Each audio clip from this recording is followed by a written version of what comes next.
Hello, my dear kids. This is Chetan sir. Good afternoon, everybody. This is lecture number 4, chapter number 8, whereas the heading of the chapter's name is gravitation.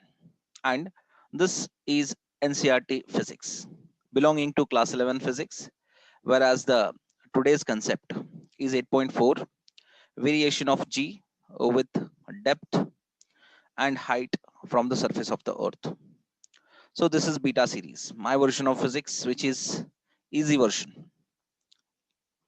It means my version means I used to make this physics very much easy in a possible easiest manner. Okay.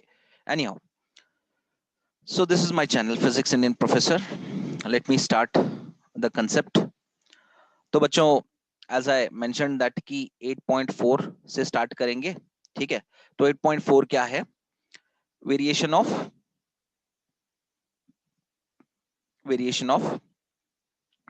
G with depth and height. ठीक है? तो चलो इस concept के साथ हम लोग start कर देते हैं. Now,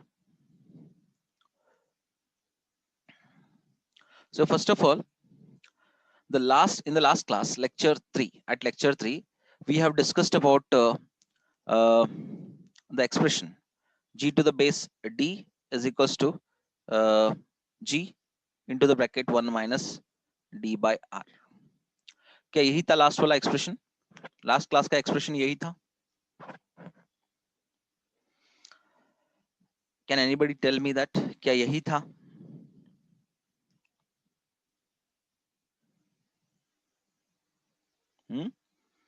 Yeah. So by this equation, what we find, हमें क्या लगता है? जैसे जैसे डेप्थ इंक्रीज करेगा, इफ डेप्थ इंक्रीजेस, ठीक है, depth increases, what will happen? Tell me quickly. As depth increases, क्या वेरिएशन होता है? There will be variation, there will be variation in g value. ठीक है, तो किस तरह का वेरिएशन होता है आप देख लो. एज पर इक्वेशन, डेप्थ अगर इंक्रीज होता है, क्या ग्रेविटी डिक्रीज होता है? डेप्थ अगर इंक्रीज होता है तो क्या ग्रेविटी डिक्रीज होता है? Sir, how sir? So g d and depth both are in numerator. देखो, इसके नीचे कुछ 1 है और इसके नीचे तो r है sir. What I am trying to tell you my dear kids, दोनों आप क्या कह रहे हो? Sir, if depth is in numerator, then acceleration due to gravity symbol is also in the numerator. So यहाँ पे अगर यहाँ पे डेप्थ इंक्रीज हो रहा है तो एक्सेलरेशन ड्यू टू ग्रेविटी भी इंक्रीज होनी चाहिए. तो होगा क्या, बताओ मुझे, फट से बताओ. क्या डेप्थ इंक्रीज होने से ग्रेविटी इंक्रीज होती है या डिक्रीज होती है? एज पर we are seeing the equation in the many of the last previous classes, as I said that directly proportional जब भी होता है, whenever the proportionality is directly, it will be going to, हाँ, बताओ मुझे, फट से बताओ. डेप्थ इंक्रीज होना मतलब क्या है? डेप्थ इंक्रीज होना मतलब क्या है? डेप्थ, ये अगर आपका अर्थ है, if this is your surface, your go on getting downwards, तो यहां से एक आपने इमेजिनरी सर्कल लगा दिया, then the distance from the centre will be क्या? रेडियस में कमी आई. ये अगर r होता तो ये क्या बन गया? ये r डैश बन गया. Since when you are saying that depth is increasing, radius is getting decrease. जब डेप्थ इंक्रीज हो रहा है तो रेडियस क्या हो रहा है? डिक्रीज हो रहा है। अगर रेडियस डिक्रीज हो रहा है तो इसका मतलब क्या होगा? इसका मतलब क्या होगा? क्या ग्रेविटी डिक्रीज करेगा? Try to understand my point my dear kids. हम लोग इसी तरह से कन्वेंशनली सोचने की कोशिश करते हैं, ठीक है? बट एज डेप्थ इंक्रीजिंग मतलब क्या होता है? d is equals to r बन जाता है। जब d is equals to r बन जाता है तब क्या होता है? Then g to the base d is equals to 0. Try to understand my point, my dear kids. जब डेप्थ रेडियस बन जाता है, जब डेप्थ रेडियस बन जाता है तब g d is equal to 0 बन जाता है। क्या मेरी बात कुछ समझ में आई बच्चों? Are you getting my point what I am trying to say you? See here, in this case we should not think directly or inversely relation. इस केस में आपको एक चीज बाहर करनी पड़ेगी, and this thing you are going to understand with a graph wise as well as mathematical wise. That is why today is the mathematics day. I'm going to wish you happy mathematics day. Happy mathematics day. National mathematics day. ठीक है? And mathematics is playing very crucial role into physics. Because जब मैं आपको बोल रहा हूँ कुछ मेरी जो भी अंडरस्टैंडिंग है फिजिक्स के बारे में, whatever I am saying, so I am using two languages to make you understand whatever I am getting into the physics. One is English language, and other one is Hindi language. Through these two languages, I am trying to convey you my subject. Okay, yeah. Now, but to understand physics, English और हिंदी सिर्फ इतना ही नहीं काफी है. You need to know maths. अगर आपको maths आता है तो फिजिक्स आपको जरूर आएगा, ठीक है? Because physics is an exact science. Exact science तभी कहा जाता है जब LHS is equals to RHS. And this convention of LHS is equals to RHS is the core part of the mathematics. तो मैथ्स आपको अगर आती है तो फिजिक्स आएगी जरूर. तो मैं यहाँ पे क्या कहने की कोशिश कर रहा हूं, मैं सिर्फ इसी कंसेप्ट को लूंगा, लेके क्या बोलूंगा, अगर डेप्थ नीचे उतर के तो इसको मैं डेप्थ बोलूंगा. अगर नीचे उतरा है, सेंटर पे आया है, दिस इज डेप्थ. अगर ये डेप्थ रेडियस के इक्वल होता है, d is equals to r, ठीक है? तो इसमें सब्स्टिट्यूट करो आप. You just substitute here. What you will get? Tell me. 1 minus d by d. So you will get what? 1. So 1 minus 1 is 0. 0 into g is simply 0. Now you're getting my point or not? तो maths के बारे में कुछ idea आया? Do you got that? यहां पे थोड़ा सा उल्टा केस हो जाएगा. What? As depth increases, the acceleration due to gravity decreases. हम क्या बोलेंगे यहां पे? In this case, as depth increases, acceleration due to gravity what? Decreases. As depth increases, g value decreases. This is very much simple. You should know this, right? Clear हुआ मैं जो कहने की कोशिश कर रहा हूं आपको? So sometimes you need to go through not through the conventions of direct relations, inverse relations. थोड़ा सा लॉजिक लगाना पड़ेगा वहां पे, क्योंकि जब d is equals to r बनेगा तो दोनों साइन इक्वल होने से, सो r की जगह आप d डाल दो या d की जगह r डाल दो. Both are one and same. तो दोनों कैंसिल आउट होने के बाद you will get the one figure. So 1 minus 1 is 0. So 0 into g is 0. तो पूरा ये क्या बन जाएगा? For this condition g to the base d is 0. ठीक है? चलो. Now one point we came to know that उस फॉर्मूला की वजह से, ठीक है? तो एक फॉर्मूला ये जो हम ऐसे लेते हैं, variation of g as depth, ठीक है? This is the general formula. Okay, this is the general formula. तो ये जनरल फॉर्मूला कैसे हमें मिलता है? only through we should assume that, हमें assumption करना है, ये जनरल फॉर्मूला लेने के लिए हमको क्या assumption करना पड़ेगा, that assumption of density of the earth, मतलब ये फॉर्मूला लेने के लिए भी हमको क्या assumption करना पड़ेगा, density of the earth throughout its body is same. क्या होगा ये, throughout its body is same. Is that clear? Okay, chalo. So this assumption we are going to make.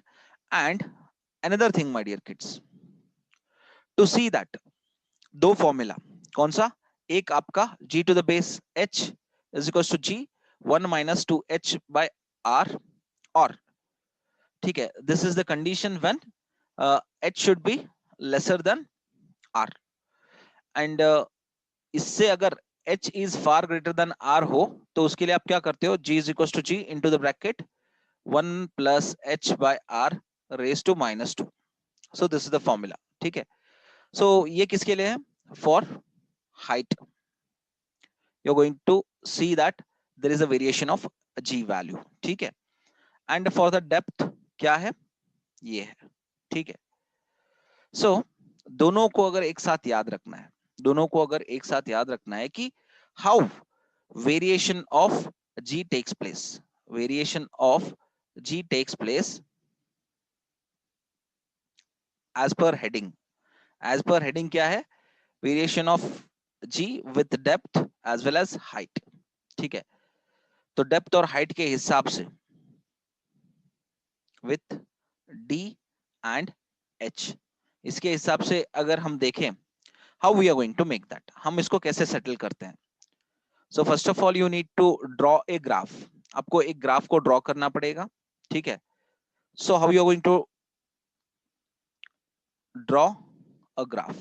तो ग्राफ को आप कैसे ड्रॉ करोगे, just by putting this. ठीक है, ये आपका क्या है, this is the distance between small mass m and the center of the earth. x axis ये क्या रिफ्लेक्ट कर रहा है, ये बता रहा है कि it is the distance. Okay, this coordinate is reflecting that this is the distance between mass of the object and center of the what, center of the, ये आपका सेंटर है अर्थ ओ. ठीक है, नाउ सरफेस का कहीं ना कहीं मार्क कर लेते हैं बच्चों, so that we should not get confuse.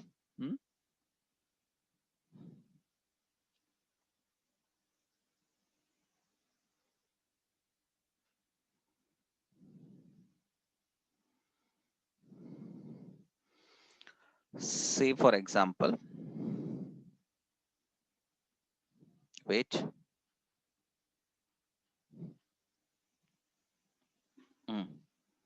so I'm going to settle this. मैंने इसको सेटल करना है, चलो कर दिया मैंने.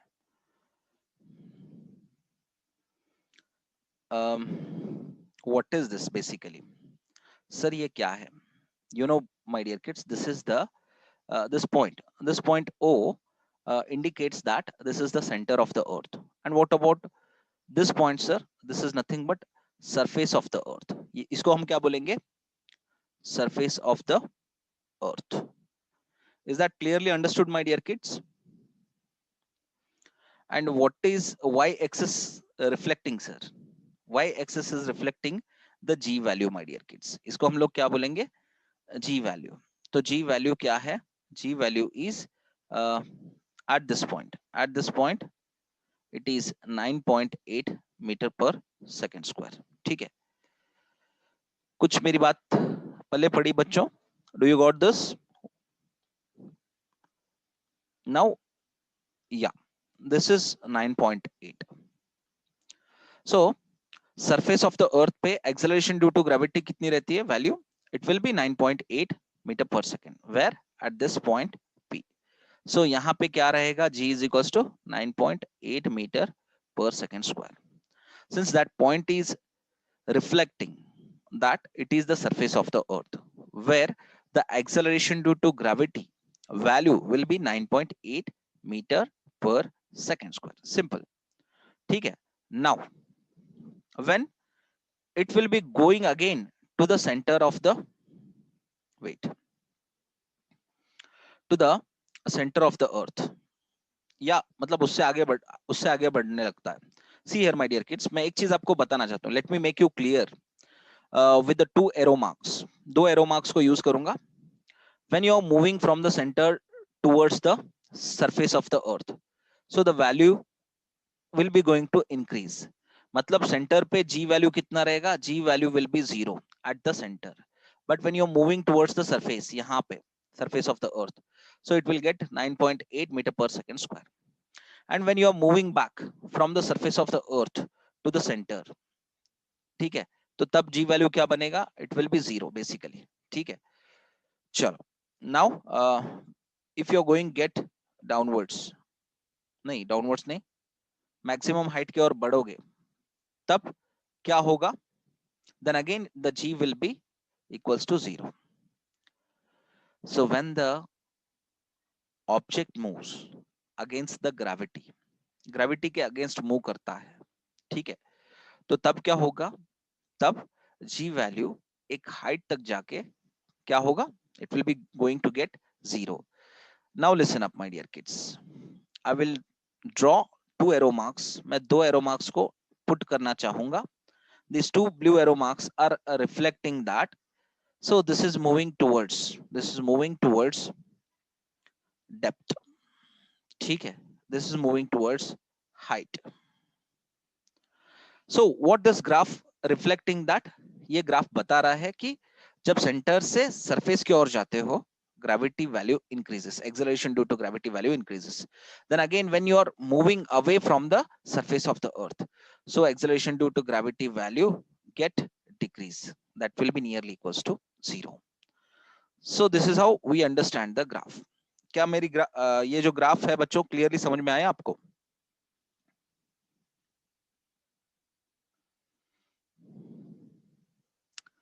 क्लियर हो गया? ओके,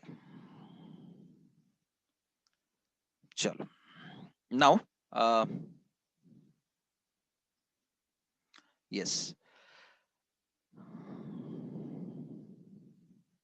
ओके, सो और थोड़ा सा छोटा चीज को हम लोग डिस्कस कर लेते हैं बच्चों, वेरिएशन ऑफ जी वैल्यू, और किस चीजों पे डिपेंडेंट करता है, ठीक है, variation of g value, basically g value क्या है, acceleration due to gravity with the radius of the earth. Okay, as per radius of the earth, how acceleration due to gravity varies, ये चीज हमें पता है और पता होनी चाहिए, ठीक है। So we all know that हमें क्या पता है, F is equals to ma when the body get accelerated under the influence of gravity, so it can be taken as mg, ठीक है। So what this implicate, F is equals to mg, take this as equation number 1, ठीक है। Now और एक चीज क्या है, we all know Newton's first law. What is Newton's first law? F is directly proportional to m1, not Newton's first law, law of gravitation, Newton's law of gravitation. वो क्या है, F is directly proportional to m1 m2 into d square, ठीक है। तो जब आप इसको solve करते हो, सिंप्लीफाई करते हो, you will get this one. F proportionality sign is removed with the equal sign as well as constant is equals to capital G.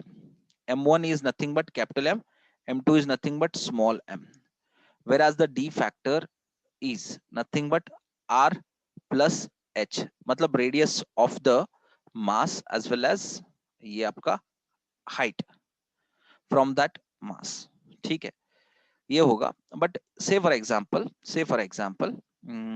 if H is equals to 0, ठीक है, then you should write like this, मतलब दोनों अगर नजदीक हैं, बहुत ही नजदीक हैं, एंड एक हेवियर मास है या छोटा वाला मास है, डिपेंड्स, ठीक है, तो ये आपका आर स्क्वायर बन जाएगा, ठीक है।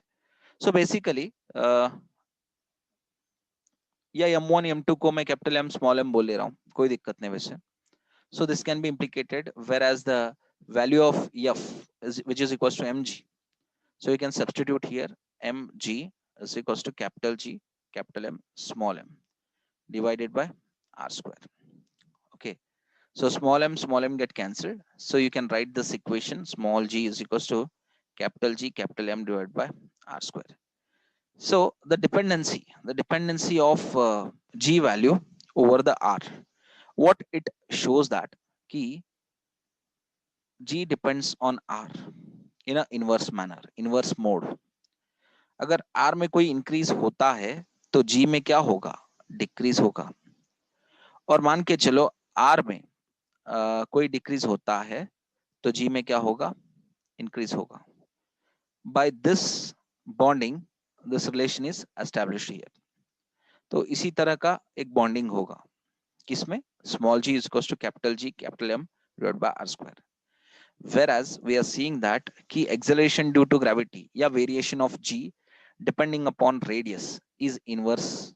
ठीक है, कैसा डिपेंडेंसी रखता है, इनवर्स डिपेंडेंसी. मतलब अगर रेडियस ऑफ द प्लैनेट ज्यादा होगा तो एक्सेलरेशन ड्यू टू ग्रेविटी क्या होगा, कम हो जाएगा. ठीक है, अगर रेडियस कम होगा सो स्मॉल जी वैल्यू ज्यादा होगा. So this is we are going to get, ऐसे हम लोग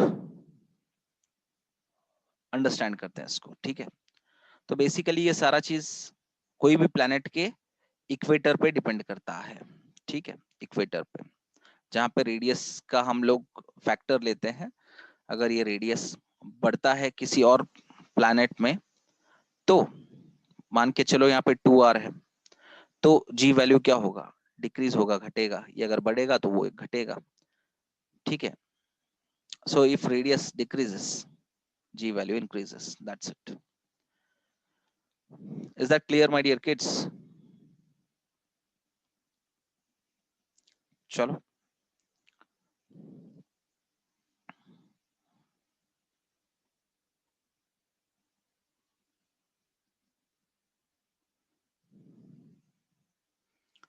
okay. So acceleration due to gravity and gravitational force both are different. मैंने आपको ये पहले भी बताया. ठीक है, ये चीज आपको याद रखना है, ध्यान से याद रखना है बच्चों. ठीक है, एंड मैंने सिर्फ रेडियस के बारे में बात करा, मैंने मास के बारे में बात नहीं किया. अगेन मास के हिसाब से क्या चेंज होगा. Now you know that rho is equals to m divided by v. ठीक है, सो फॉर मास ठीक है, रो इनटू v.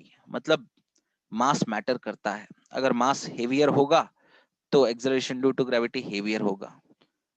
तो ग्रेविटी ज्यादा होगा जब रेडियस कम होगा. मतलब ये दोनों का कॉम्बिनेशन का प्रोपोर्शन बनता है, तब जाके इसमें आपको वेरिएशन देखने को मिलता है. But we were discussed in the पिछले वाले 2 मिनट्स में मैंने सिर्फ इसी के बारे में डिस्कस किया. We were not discussing about this one. ठीक है, so you should remember both of the terms while discussing the variation of g value. ठीक है, चलो this is very much clear my dear kids. ठीक है, तो इतना तो हमें पता चला कि चीजें क्या हैं और कैसे हैं. ठीक है, now we are going to discuss about all about planets my dear kids. हम लोग planets के बारे में डिस्कस करेंगे. ठीक है, तो ये तो सारा चीज हो गया, अभी बेसिक्स जो भी था. तो पहला वाला जो थ्योरी था किसके बारे में, प्लैनेटरी मोशन के बारे में. तो सारे प्लैनेट्स हम जो भी आज के दौर में पढ़ते हैं, we used to study about planets into our syllabus. All planets stays in the solar system. तो जितने भी हम planets के बारे में स्टडी करते हैं, all planets were staying at the solar system. ठीक है, so basically solar system में ये system क्या है, the sun is there at the mid of the system. Sun is the midpoint, center of attraction. So surrounding that ऐसे बहुत सारे orbits हैं. ठीक है, तो उस orbits में different planets क्या होते हैं, रिवॉल्व करते हैं, ठीक है। तो पहले हमें हाई स्कूल डेज में बताया गया था कि basically whenever we are talking about the solar system, हमें बताया गया था कि orbits will be in the shape of क्या, it will be having the shape of what, not elliptical but circular in the high school section. But जैसे studies आगे बढ़ी हमें पता चला कि यार orbits of planets where planets are revolving are not of circular shapes, it is elliptical shape. क्या मेरी बात आपको समझ में आ रही है बच्चों? Like that. Okay. So here is the sun. ये sun है, तो इसके इर्द गिर्द समझो कि planets घूम रहे हैं in the circular orbits. तो ऐसे प्रपोज किया गया था theory in the olden days. But now we came to know that कि सूरज center of attraction होता है and the center of the solar system will not be having at the single point, at the mid. It will be having two optic centers. क्योंकि orbit will not be in the circular shape, it will be in the oval shape, just like elliptical. ठीक है, तो उसके दो optic centre होते हैं। तो सूरज किधर भी हो सकता है, तो सूरज किधर भी हो सकता है मतलब क्या सर, सूरज सुबह फोकस 1 पे रहेगा और शाम को आके क्या सेकंड पे आके टपक पड़ेगा? Not like that my dear kids, try to understand my point. So सूरज समझो यहाँ पे है एज पर लोकेशन। तो अगर ये सर्कल के हिसाब से देखा जाए, यहाँ पे जितना मैं रेडियस बनाता हूं, अगर उसी हिसाब से इस साइड में मैं रेडियस बनाऊं, ठीक है, it will be very much lengthy. तो ये जो है ना सेमी मेजर एक्सिस बन गया, ये सेमी माइनर बन गया, ठीक है। तो what I am going to do here, इतना ही डिस्टेंस मैं इस हिस्से में लूंगा, ठीक है। तो will come to know that कि यहां तक तो सेम डिस्टेंस, ये सेम डिस्टेंस बन रहा है, ये भी सेम डिस्टेंस बन रहा है, ये भी सेम डिस्टेंस बन रहा है, ये भी same distance. What about these things sir, ये आपको ज्यादा लेंथी डिस्टेंस मिलेगा। सो इस हिसाब से क्या बनते हैं, दो ऑप्टिक सेंटर्स बनते हैं, एक यहां पे बन रहा है और एक यहां पे बन रहा है। Are you getting my point my dear kids? Focus एक यहां पे बन रहा है, एक फोकस यहां पे बन रहा है। तो उस हिसाब से क्या हो गया, दो फोकस या दो ऑप्टिक सेंटर्स बन गए of this circle, particular type of circle, not circular circle. It will be a kind of oval shape circle, oval shape orbit. तो अभी क्या करना है, say for example here Venus is revolving into this elliptical orbit. अभी मान के चलो यहां पे एक ऐसे, wait, मान के चलो यहां पे, एक second,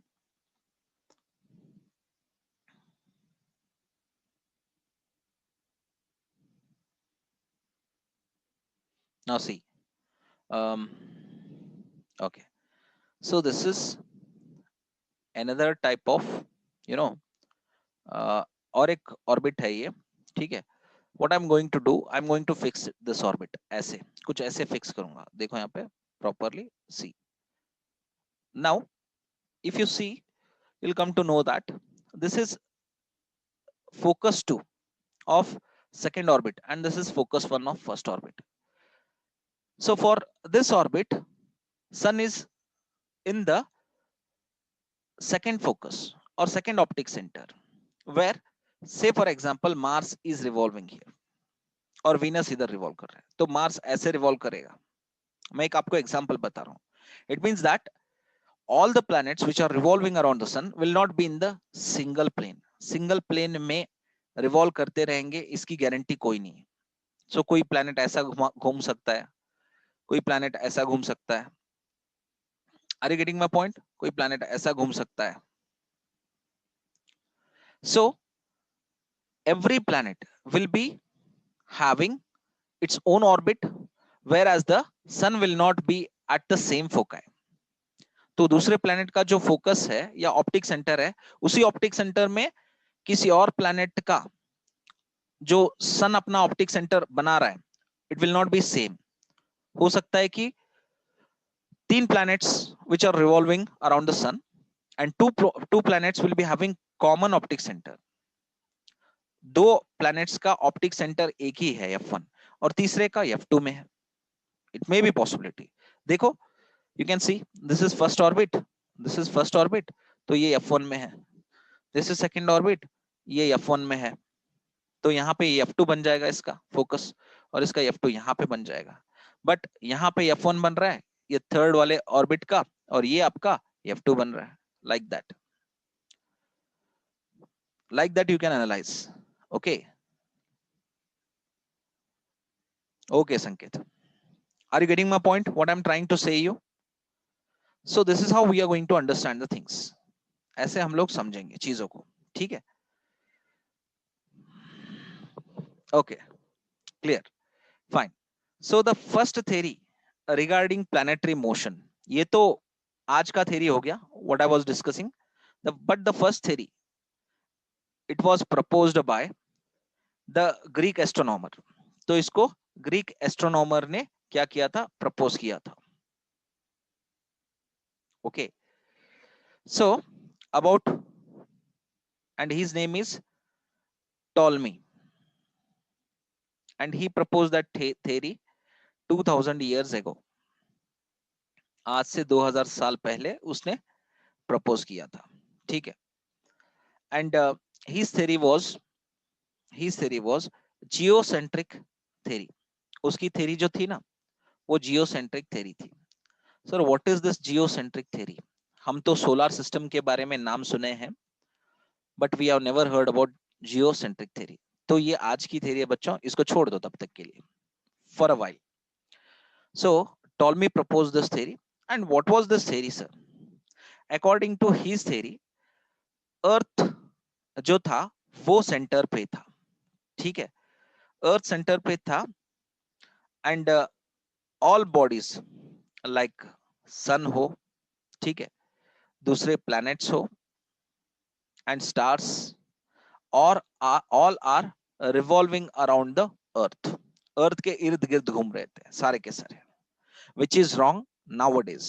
But early it was believed that by the Greek astronomer कि जो भी planetary motions हो रहे हैं, whatever, either it may be sun or it may be stars, it may be planets, all are revolving around the earth. So that theory was called as geocentric theory. मतलब जियो means अपना अर्थ है ना, उसको जियो कहते हैं. ठीक है, नॉट JIO, GEO. ठीक है, that is at the centre and whole universe is revolving around it. तो ये इस बंदे का थिंकिंग था, which is you all know that wrong. ठीक है, this was first theory. Now after him Copernicus came. कौन कौन आया? क्या इसका नाम सुना है आप लोगों ने? इन 498 AD. ये AD क्या होता है बताओ मुझे?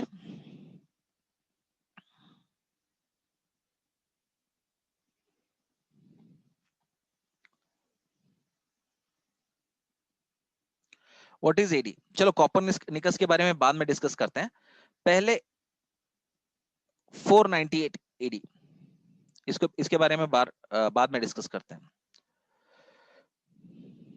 पट से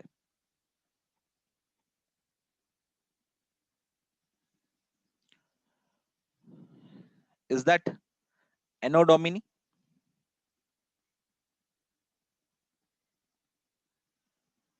या okay, very good Sameer Kulkarni. Anno domini का मीनिंग क्या होता है बताओ मुझे? Is that after Christ, after Christ birth ये है, या आफ्टर क्रिस्ट डेथ?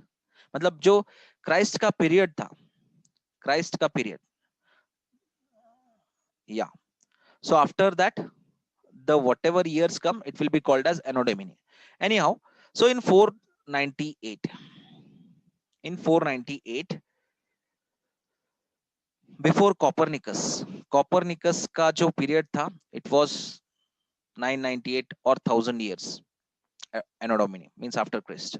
तो इसमें हमारे एक ग्रेट मैथमेटिशियंस थे, ठीक है, और एस्ट्रोनॉमर भी थे जिनका नाम था आर्य भट्टा।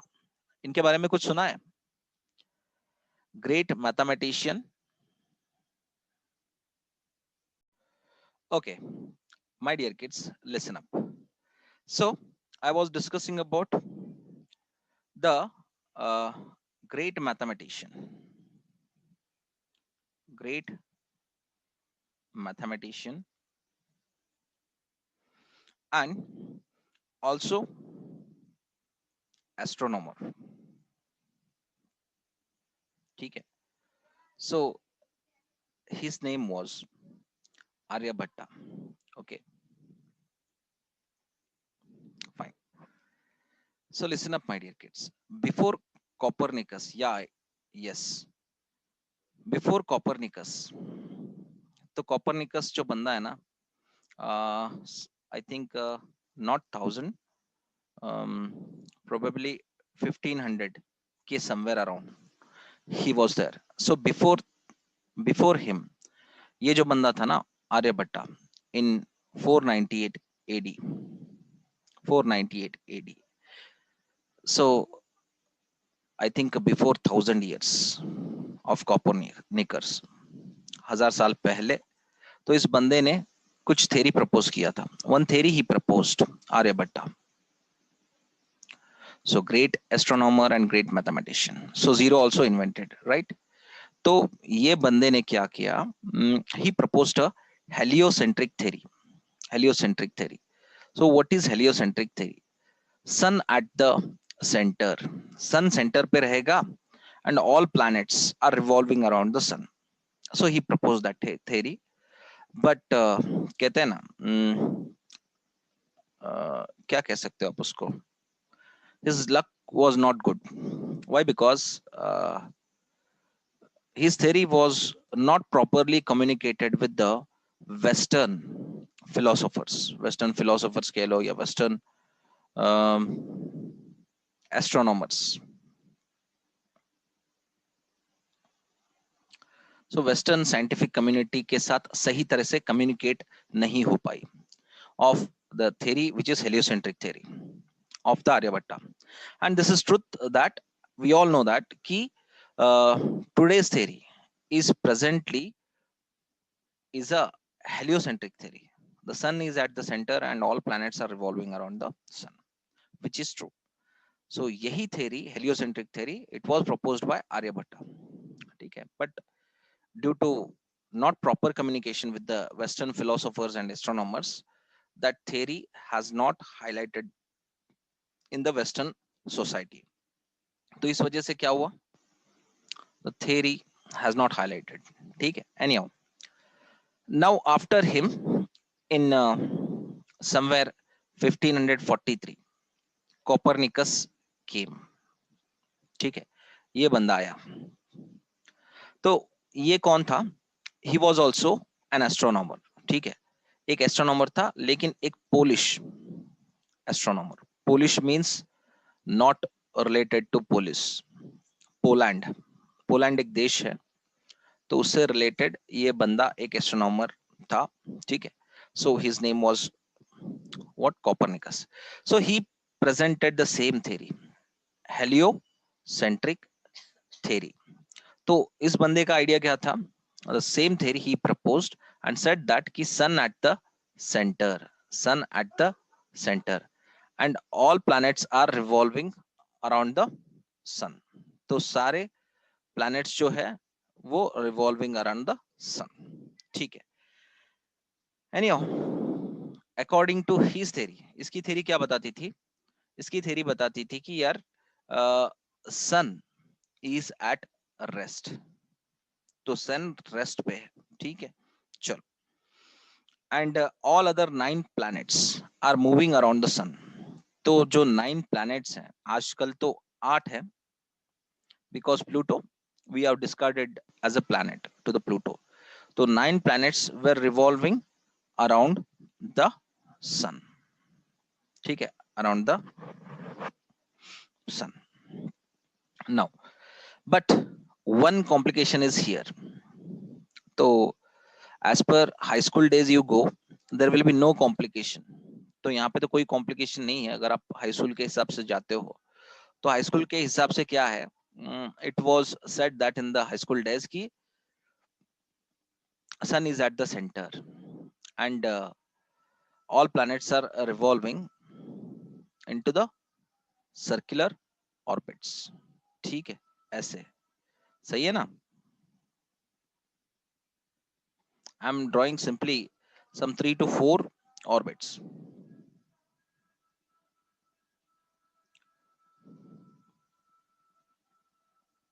like this. चलो,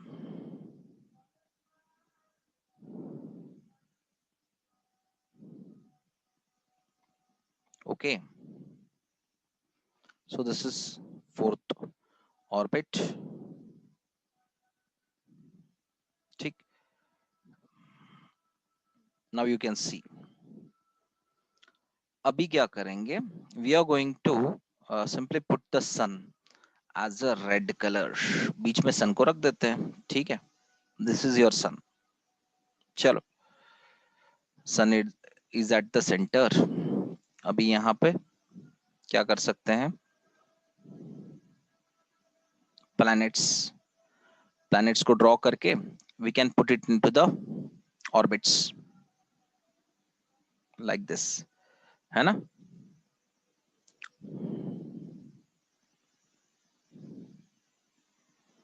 Is this clear?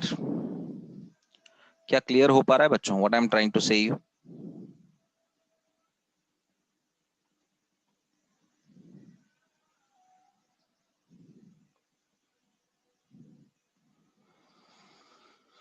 Yeah, it was the theory proposed by whom? Copernicus. मतलब सारे planets घूम रहे हैं, all planets are revolving into the orbits which is around the sun, but all orbits are in circular form. ठीक है, so this was the theory proposed by Copernicus. ठीक है, after him uh, a Danish astronomer came. Danish astronomer.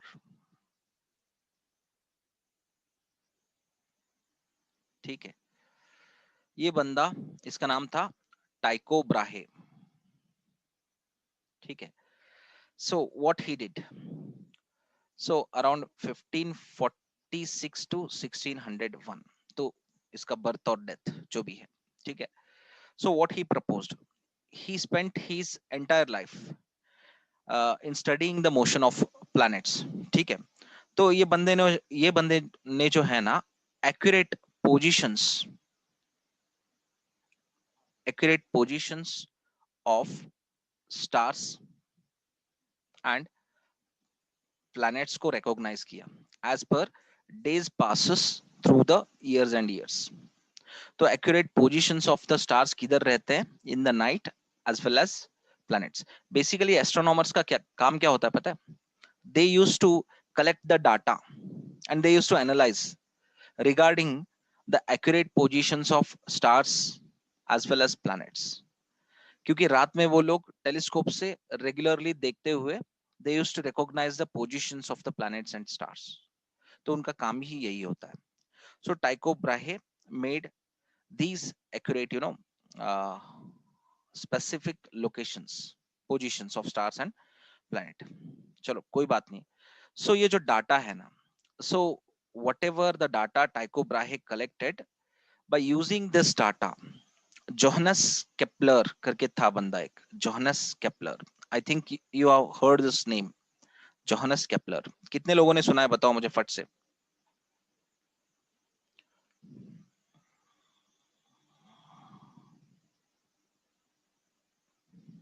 या okay, I think you peoples have heard this Kepler's law of planetary motion. ये वाला आपने concept सुना होगा, Kepler's law of planetary motion.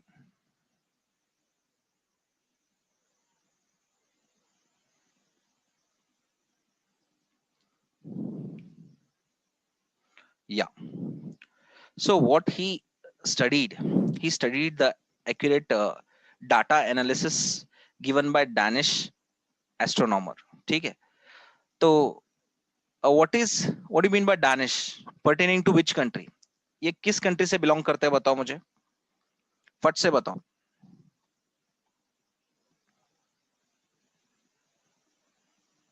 Very good, Pratap Rajput. History का बहुत अच्छा ज्ञान है. Dutch. Dutch again belonging to which country? फिर से belonging to which country? Present day country. फट से बताओ मुझे. नीदरलैंड्स. वेरी गुड यार, very good. Netherlands. Very nice. Europe. Anyhow,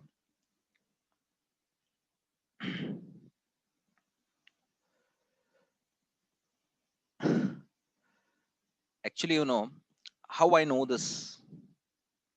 Let me tell you one thing. ये जो डैनिश एस्ट्रोनॉमर है ना, डैनिश एस्ट्रोनॉमर, ये डैनिश है और डच है. You know history very well, but how come I know this? मेरी हिस्ट्री उतनी तगड़ी नहीं है, but my first female foreigner friend was from Netherlands. She educated me that Danish Dutch pertaining to Netherlands in 2000 probably 3. At that time there was no Facebook वगैरह कुछ नहीं रहा करता तब, सिर्फ जीमेल रहा करते थे. Anyhow, चीजों को साइड में रखते हैं.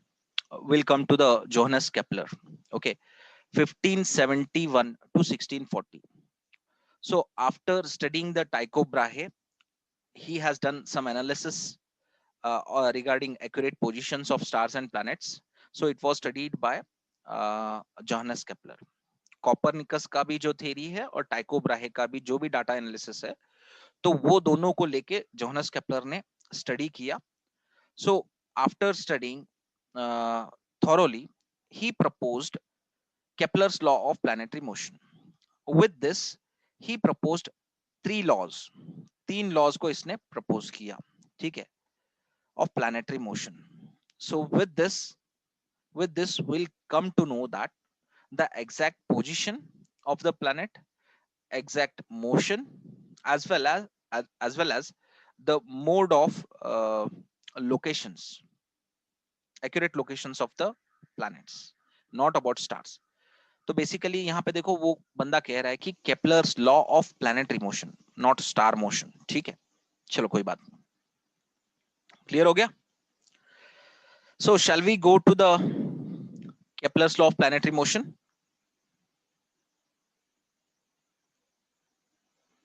ओके, कितने सारे प्लैनेट्स हैं? We all know that 8 planets are present now. तो मैंने हाई स्कूल डेज में पढ़ाई किए थे 8 planets, 9 planets basically. Okay, now 8 planets में से याद करके दिखाओ सीक्वेंस वाइज, कुछ आपके पास अगर फॉर्मूला है तो. If you have formula you can make that. My very educated mother, my very educated mother, ठीक है, just shown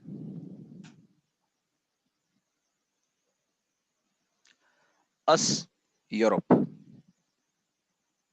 ठीक है, not Europe, wait, just shown us Pluto बोलने वाला था वैसे भी मैं. Okay, anyhow, so my very educated mother just shown us Neptune. So with M तो पहला वाला क्या लिखते हैं? Mercury. Is that correct?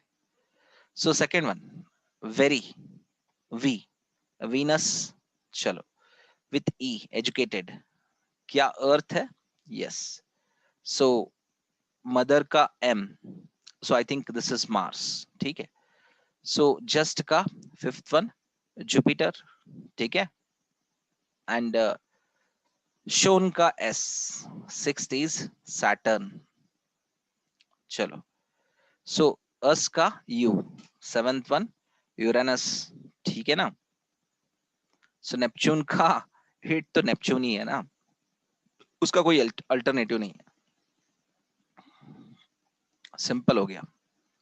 Is that clear?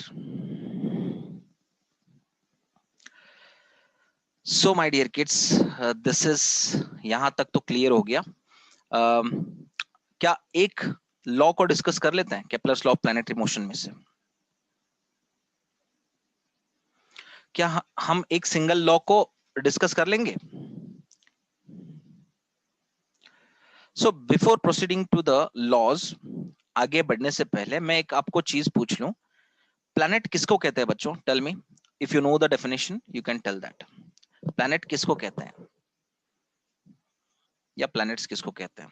Plural, या करते हैं डिस्कस, देखेंगे। What do you mean by planets? क्या ये ऑब्जेक्ट्स होते हैं? These are what? Objects. But what type of objects? Basically objects क्या होते हैं? बॉडीज होते हैं। नॉन लिविंग बॉडी हो या लिविंग बॉडी हो, बॉडीज होते हैं। But when it comes to the planets, those are celestial. Celestial means apart from the earth. Yes, apart from the earth. Very good, Pratap Rajput. These are the celestial, celestial और terrestrial, दो terms को use करते हैं। Terrestrial bodies जो होता है ना, living हो या नॉन लिविंग हो, the bodies, the bodies which are present on the earth, earth पे जो भी प्रेजेंट है उसको हम बोलेंगे terrestrial bodies. And exception of bodies which are not present on the earth, earth को छोड़ के जो भी बॉडीज प्रेजेंट है उसको बोलते हैं celestial bodies. And the condition is it should be huge. उसकी कंडीशंस क्या होनी चाहिए? It should be huge. Okay, so these are the celestial bodies, these are the celestial bodies, ठीक है, revolving, revolving around the sun. Is that clear? Is that clear my dear kids? चलो, सो इसी को हम लोग क्या कहते हैं? प्लैनेट्स कहते हैं। तो सेलेस्टियल का और टेरेस्ट्रियल का आपको फर्क पता चल गया कि सेलेस्टियल किसको कहते हैं एंड टेरेस्ट्रियल किसे कहते हैं, ठीक है। Anyhow, so Kepler's law of planetary motion, Kepler's law of planetary motion, एक सिंगल लॉ को डिस्कस करो बच्चों? If you say yes, I will discuss that. If you say no, I will stop here only.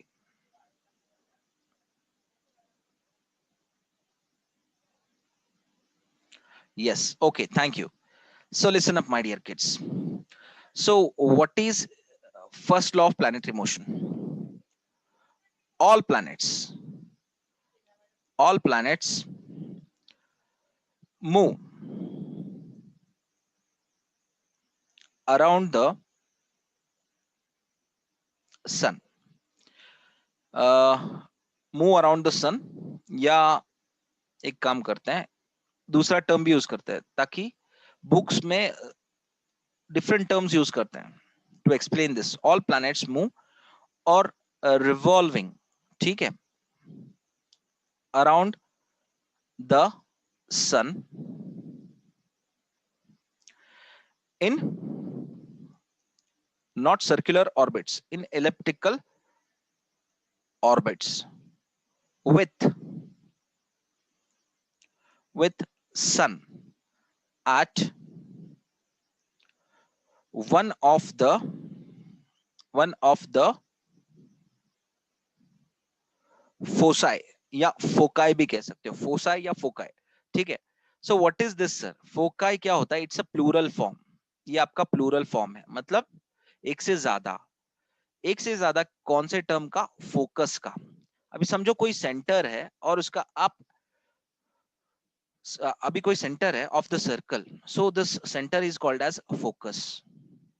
क्योंकि वहीं पे हम किसी चीज को रख रहे हैं, तो उसी पे हम फोकस कर रहे हैं। तो यहाँ पे तो सर्कल है, it's a circular orbit, but we are discussing about elliptical orbits. क्या हम एलिप्टिकल ऑर्बिट के बारे में बात कर रहे हैं? क्या हम ओवल शेप के बारे में बात कर रहे हैं? Yes, different centres. Here, see here my dear kids, so this is your elliptical orbit. ये आपका एलिप्टिकल ऑर्बिट मतलब एग शेप वाला अंडा, ठीक है। See here my dear kids, this is the major axis, ठीक है। Semi major axis, semi minor axis बोला जाता है काटने के बाद, ठीक है। This is major axis and ये आपका सबसे छोटा जो है ना, ये माइनर एक्सिस होते हैं, माइनर एक्सिस।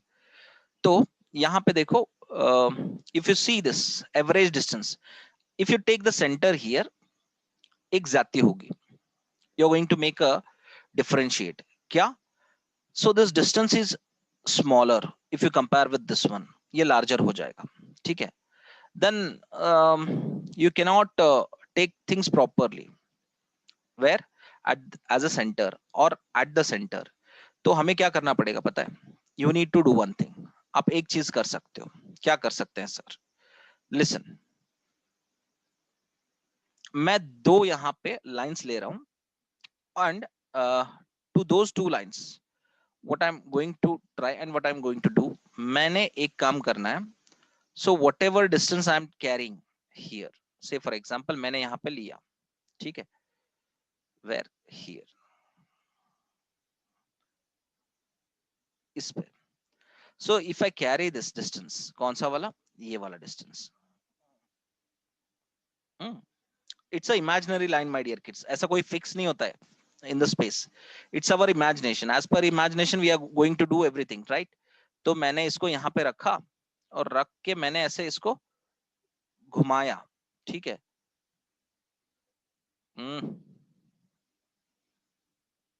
ठीक है, मैंने इसको ऐसे लिया। Now I am rotating that, मैं रोटेट करने की कोशिश कर रहा हूँ, ठीक है, ऐसे, ठीक। So I can take the same distance, कहाँ पे ले सकता हूँ मैं? यहाँ पे ले सकता हूँ, ठीक, समवेयर हियर। प्रोबेबली इतना लेंदी distance on an average like this, यहाँ पे ले सकता हूँ मैं। Okay, see here my dear kids, if I am going to take a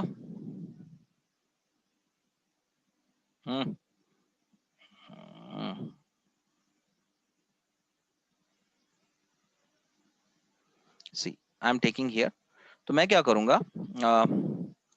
I will hold this, I will select this, तो मैं इसको यहाँ पे रखूंगा। द सेम थिंग, यही चीज मैं सेम डिस्टेंस पे यहाँ पे रख दूंगा। Now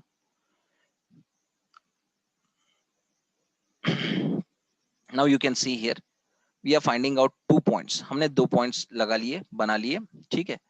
so those 2 points, this is focus 1 and this is focus 2।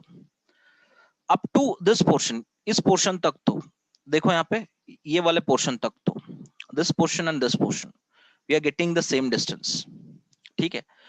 Remaining at this part, यहां तक भी शायद शायद यहां तक भी सेम मिल जाएगा आपको, okay. But when the planet comes somewhere here, so it will be going to have equal distance up to here, यहां तक हो जाएगा। So on an average basically we are going to get the same distance from the centre, ठीक है। Because when the planet comes somewhere here, so the center will be this one, but sun will not change its center, position अपना change नहीं करेगा, ठीक है, क्योंकि sun तो center में रहेगा, only at the single foci। so all planets move revolving around the sun in elliptical orbits with sun at one of the foci। मतलब एक planet के लिए सन अगर एक फोकाई पे है, तो दूसरे प्लेनेट के लिए सन दूसरे फोकाई पे हो सकता है। एज आई सेड दैट की ऑर्बिट जो है एक ही प्लेन में आपको नहीं मिलेंगे, डिफरेंट डिफरेंट प्लेन में मिलेंगे। सो उससे क्या होगा? उससे the focus will be going to change of all of the orbits। So that's why they have made the definition that all planets move or revolving around the sun in elliptical orbits with sun at one of the foci। ठीक है, is this clear?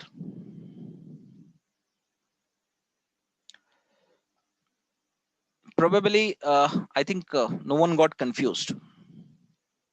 Yes, Shrishti Jain, Vaishnavi Mat, Shrishti Nandya, Pari Jain, Vaishnavi Mat. Boys, is everything fine? Any doubts? कोई doubts है तो पूछो यार. अभी तक का कोई तो doubt? No doubts probably. Okay, clearly understood, sir. Thank you.